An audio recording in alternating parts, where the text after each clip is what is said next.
Hello बच्चों, let's read the question. Question here says, who determines the sex of unborn child? Mention whether temperature has a role in sex determination. So for this question, our key concept would be sex determination.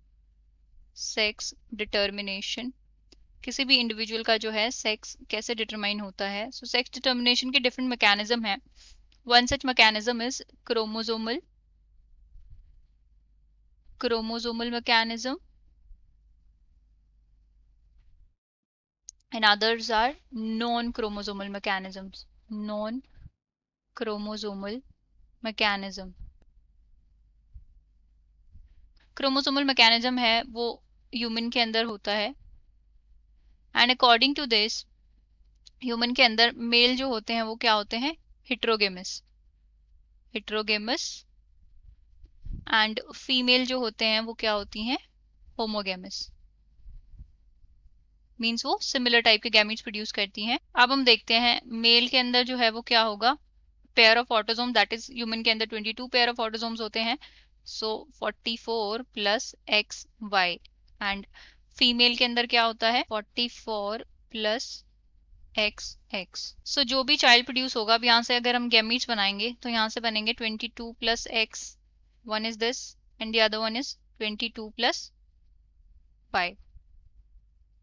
And यहाँ से बनेंगे एक ही type के, that is 22 plus X types के. दोनों ही एक ही टाइप के बनेंगे.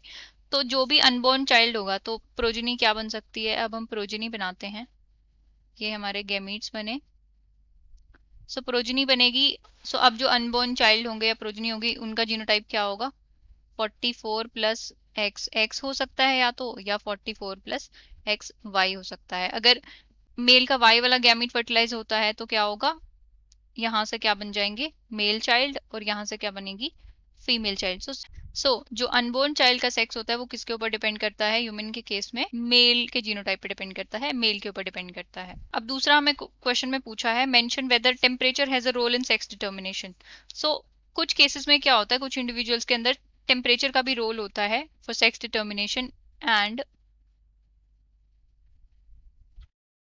ये किसके अंदर आता है? नॉन क्रोमोसोमल मैकेनिज्म के अंदर आता है. Mean some organism produce different sex. जब उनको डिफरेंट एनवायरमेंटल कंडीशंस में रखा जाता है तो वो डिफरेंट सेक्स प्रोड्यूस करते हैं, ऑल्दो उनका जीनोटाइप सेम होता है. मीन्स कुछ ऑर्गेनिजम्स के केस में सेक्स जो है एनवायरमेंटल कंडीशंस के ऊपर भी डिपेंड करता है, and one such condition is temperature. अब इसके एग्जाम्पल देखते हैं हम. For example one is Crepidula larva. Crepidula larva ये क्या होता है? एक मोलस्क होता है. इसके अंदर क्या होता है कि जब कोल्ड कंडीशंस होती हैं या लो टेम्परेचर होता है, लो टेम्परेचर, तो उस केस में ये क्या बनाते हैं? फीमेल इंडिविजुअल बनाएंगे. एंड अगर टेम्परेचर हाई होता है, हॉट एनवायरमेंट होता है, हॉट टेम्परेचर, तो उस केस में क्या बनाएंगे? मेल इंडिविजुअल बनाएंगे. सिमिलरली एक और हमारे पास एग्जाम्पल है, that is medusa larva. Medusa larva, और ये किस में होता है? ये होता है मरीन फिश के अंदर, मराइन फिश. एंड इसके अंदर भी क्या होता है? जब ये कोल्ड वाटर में प्रेजेंट होती हैं तो क्या बनाती हैं? मेल बनाती हैं. एंड हॉट वाटर में जब प्रेजेंट होती हैं तो क्या बनाते हैं? फीमेल इंडिविजुअल बनाते हैं. तो means temperature has a role to play to determine the sex of an organism. और ये कुछ ऑर्गेनिज्म में होता है जिसको हम बोलते हैं नॉन क्रोमोसोमल मैकेनिज्म, या फिर जिन केसेस में सेक्स जो है इंडिविजुअल का एनवायरमेंटल फैक्टर्स पे डिपेंड करता है. So this was the explanation for the question. I hope you have understood it well. Best of luck and thank you.